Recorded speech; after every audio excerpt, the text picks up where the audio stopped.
Okey, komponen yang kita nak tengok adalah kali ni, saya klik Q, add needle component, saya nak tengok open URL. Okey, jadi ini simple je. Dia nak klik, kemudian, dia akan open URL lah. So, dekat sini kita boleh, letak URL atau email, dia tulis kat sini email address, dia akan buka email address.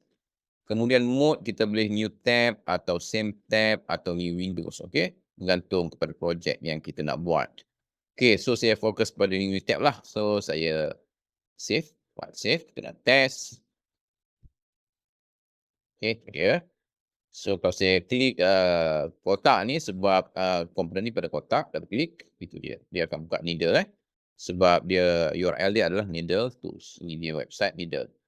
Okey, jadi anda boleh letak website anda ke, website Shopee ke, website TikTok ke, okey. Alright, jadi itu saja untuk video ni, ringkas dan simple. Terima kasih.